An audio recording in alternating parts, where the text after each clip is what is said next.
It's Monday, April 13th, 2015. This is PSN News. Tonight on PSN News, we'll have the latest on the presidential candidates.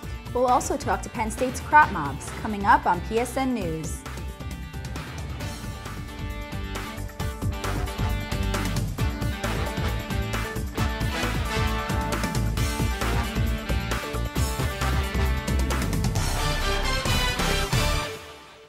Thanks for joining us tonight. I'm Hunter Holbert. And I'm Nicole Barros.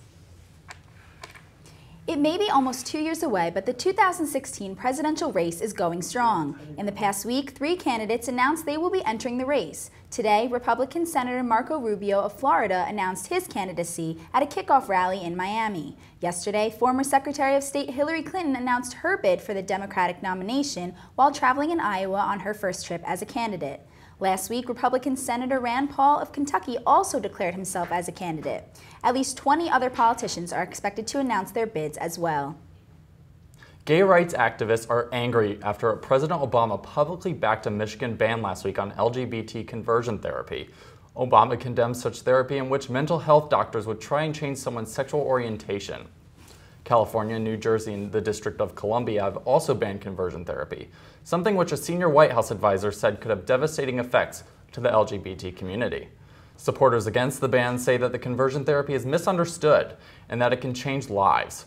The issue has yet to reach Congress, but supporters of the ban hope the state legislation will convince Washington to implement a national ban.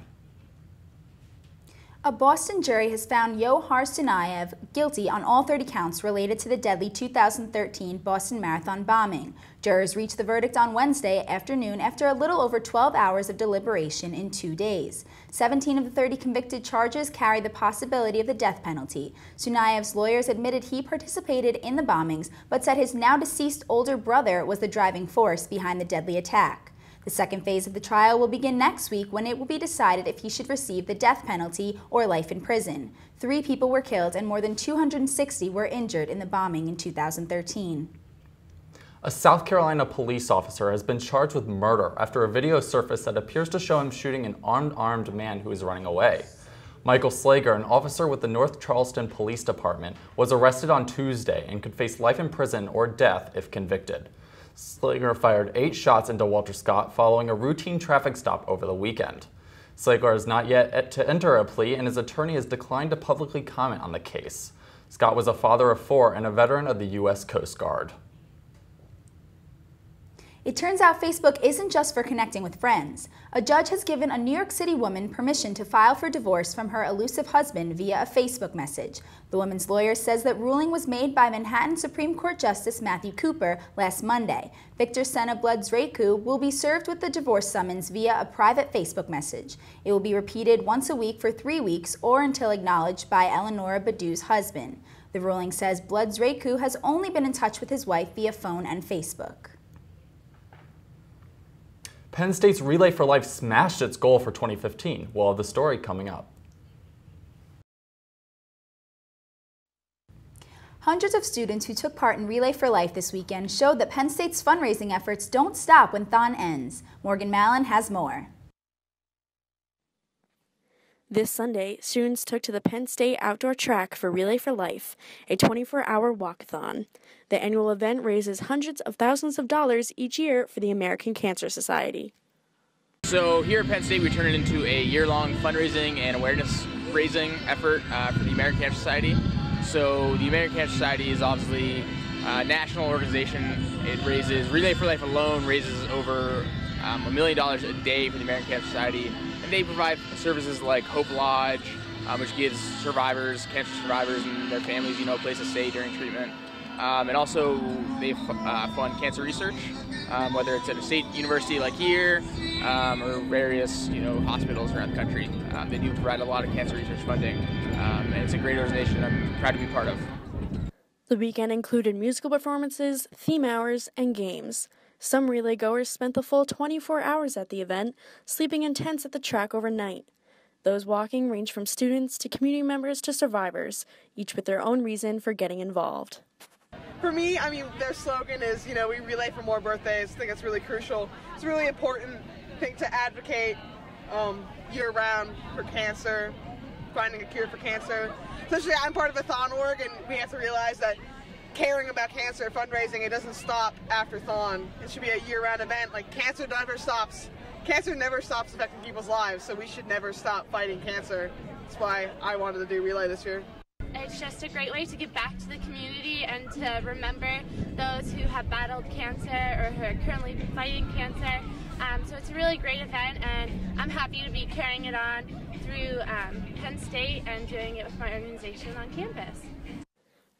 This year, Relay raised a total of $103,743.34. For PSN News, I'm Morgan Mallon. On Wednesday night, the University Park Undergraduate Association entered into its 10th assembly. The Daily Collegian reports that the night began with the swearing-in of new UPUA President Emily McDonald and Vice President Terry Ford. The focus of the night, however, was on assembly elections for the Executive Board. Emily Miller was confirmed as the UPUA Speaker of the Assembly by a secret ballot of 34-1. There were also two hotly contested elections. Adam Taragnoli and Stephen Blanco won for Chair of the Facilities Committee and Chair of Student Life Committee, respectively. Other positions elected include Borough Council Representative, won by Sean Bengali, Moving On Liaison, won by Nikita Page, and the Association of Big Ten Students Liaison, won by Samantha Geisinger. The Penn State Board of Trustees authorized university officials to settle litigation related to the Jerry Sandusky scandal in 2012. The trustees voted 18-6 on Thursday to let high-ranking administrators execute settlements. Chairman Keith Masser says the board discussed dollar limits during a closed session before the vote. However, it is not clear how much money is at stake. Masser says the authorization covers one or more claims related to the actions of Sandusky, Penn State's former assistant coach convicted of child molestation. Trustees who were opposed to the action said they were not willing to act without all the facts and believe the university should not continue paying for Sandusky's actions. The State College Police Department has reported that Penn State's Pi Kappa Phi fraternity house was vandalized on Wednesday. They could not confirm which parts of the house were vandalized, but estimated more than $5,000 worth of damages. The vandalism came after the announcement last week that the fraternity would be suspended for 3 years following an investigation of hazing allegations. Police said there are no suspects at this time, but the investigation is ongoing. Penn State police are in search of a new vice president after a surprise announcement made Wednesday. According to the university, Stephen Schlow, Penn State's Police and Public Safety Department vice president, is stepping down after a 2-month administrative review. A press release said the review revealed management concerns and a disconnect between supervisors and those reporting to them. Finance and Business Vice President David Gray said there were no official complaints filed about Schlow, who had been in his role for 4 years. Current Police Chief Tyrone Parham is serving as the acting assistant vice president while the search is conducted. Last Monday, former State College High School computer science teacher Wesley Amy was charged with 2 felonies of sexual abuse of children and unlawful contact with a minor. The Daily Collegian reports that between November 2013 and May 2014, Amy asked a minor to send him nude photos of herself after a shower, according to court documents. He also allegedly offered girls better grades and exemption from final exams if they sent him nude photos. Amy resigned from his position at the high school after working there only about 7 months. He has since lost his Pennsylvania teaching certification. Students at Penn State got a glimpse of different cultures from around the world. Reporter Yusuf Saba has more. Penn State's International Student Council is hosting We Are the World, a multicultural festival aimed at showcasing Penn State's diversity. The event brings together a number of international student organizations, putting up displays that represent various aspects of their countries. Recently elected Speaker of the Student Government's Assembly, Emily Miller, shares why she came to the event. There were members of our new assembly that are participating in the event, so I wanted to check it out, support the different initiatives and work with the different students and kind of see their different cultures and get an idea of what they do. The participating displays showed flags, photos, traditional dress, food, history, souvenirs, maps, and more. Penn State's ISC holds this event annually. This year it's being held at the Hub's Heritage Hall. This year, over 20 countries are participating. The event offers a variety of exotic dishes, giving visitors a taste of world cuisines that range from East to South Asia to the Middle East and beyond. Alongside the displays and food, ISC is also presenting a number of cultural performances. These include a freestyle football singer, an Indian dance, and a Panamanian dance.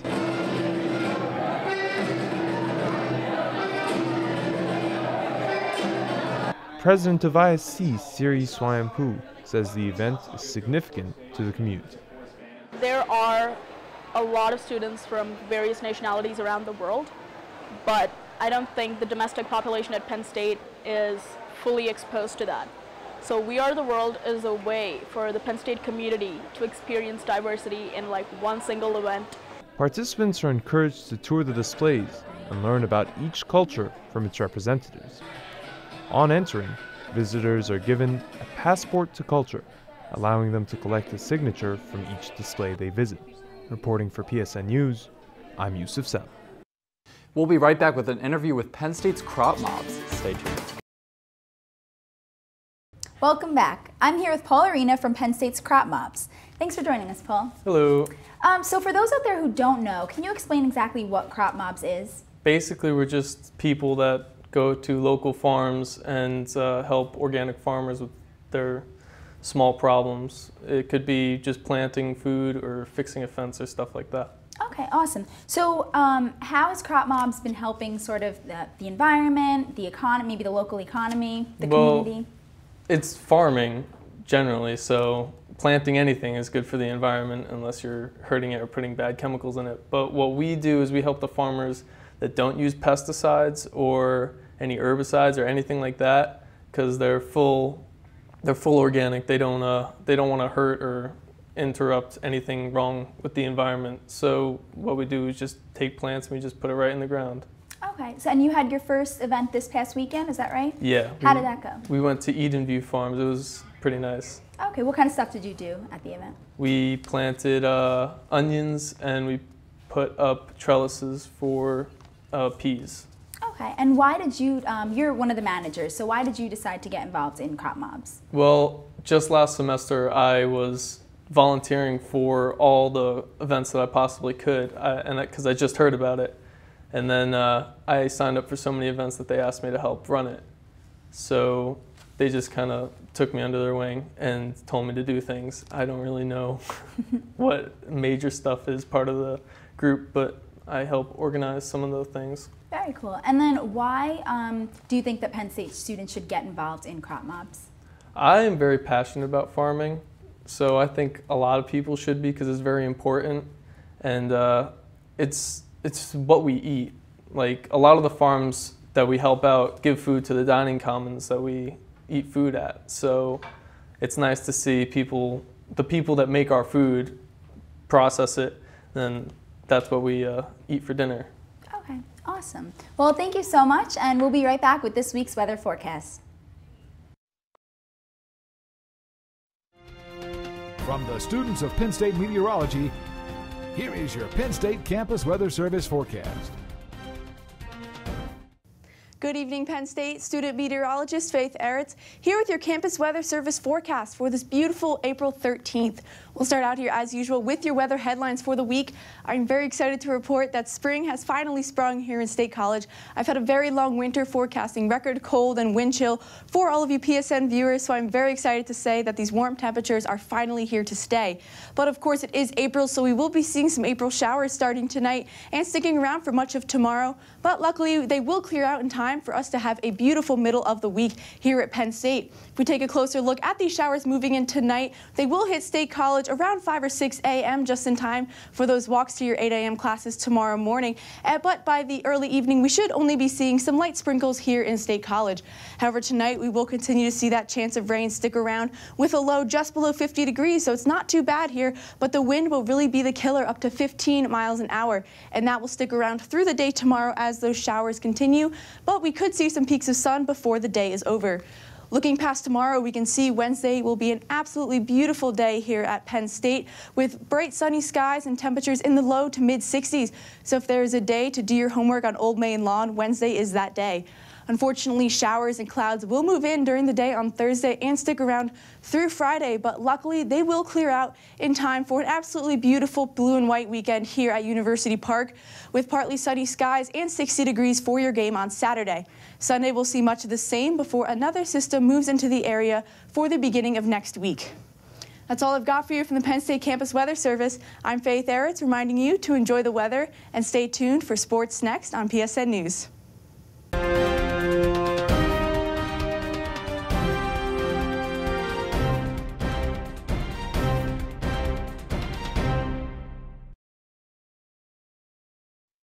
Hello everyone, I'm Sophia Weston with this week's Sports Wrap-Up. The men's gymnastics team finished off their season with 6 All-American titles at the NCAA tournament in Oklahoma. Freshman Thad Lawson captured the individual title in the floor exercise, making him the second stater to do so in the past 3 years. 2 still bars, 2 parallel bars, and 1 high bar round out the All-American citations. Overall, the team finished 3rd at the NCAA championship. The team ends their season with a national title, 2 Big Ten champions, and a Big Ten team title.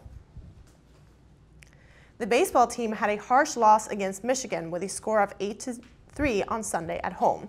Penn State battled already in the 3rd and 4th innings to tie up the game 2-2. The tie remained until the top of the 6th inning when a Michigan player pulled a go-ahead run with an RBI single. The Wolverines then put the game out of reach for the Lions, putting 5 runs in the 7th and 8th innings. The team will play West Virginia tomorrow and Bucknell on Wednesday. The softball team lost to Indiana University 7-4, losing the series finale on Sunday. The Lady Lions played catch-up most of the game after losing 3-0 by the 2nd inning, but the Lions were able to put 2 on the board by the beginning of the 3rd. The Hoosiers then put 2 more runs on the board in the 3rd and 4th innings, yet again pulling away. Indiana continued to earn back-to-back runs in the top of 7th. The Lions got 2 more runs by the end. The Lions have now lost 3 games straight. The track and field team won 5 individual titles on Sunday at the Bucknell Classic in Lewisburg, Pennsylvania. Lions won first places in the men's and women's shot put, first in the women's 100-meter hurdles and women's 200-meter dash. 3 Lions also won first in 3 unattached competitions, which include the women's 400-meter hurdle, men's triple jump, and men's 200-meter dash. The team will go to Baton Rouge this weekend to compete in the LSU Alumni Gold Meet. The men's golf team finished 9th out of 14 teams at the Kepler Intercollegiate in Ohio. The team shot an 887 strokes in total after the 3 rounds. Junior J.D. Dorns earned a top 10 finish, shooting a 3 over 216 strokes through 54 holes. Right behind Dorns among the Nittany Lions was freshman Cole Miller with 223 strokes, who finished in 36th place. The Lions will next be seen on the home field this Saturday for the Rutherford Intercollegiate. The annual Blue and White Weekend kicks off this Friday with matches and performances. The inter-squad game will kick off at 4 p.m. on Saturday and is free and open to the public and students. The game will culminate the football team's spring drills after having practiced 14 times so far. We'll have all your coverage over the weekend on Monday on our sister show, Penn State Sports Night. And that's all for this week's sports. PSN News will be right back after this. That weather today. I know, finally nice to break out the shorts. Definitely. And that does it here at PSN News tonight for April 6, 2015. Thanks for joining us, and make sure to check us out on Twitter at PSN News. And make sure to watch us every Monday live at 7. Have a good night, and thanks for watching.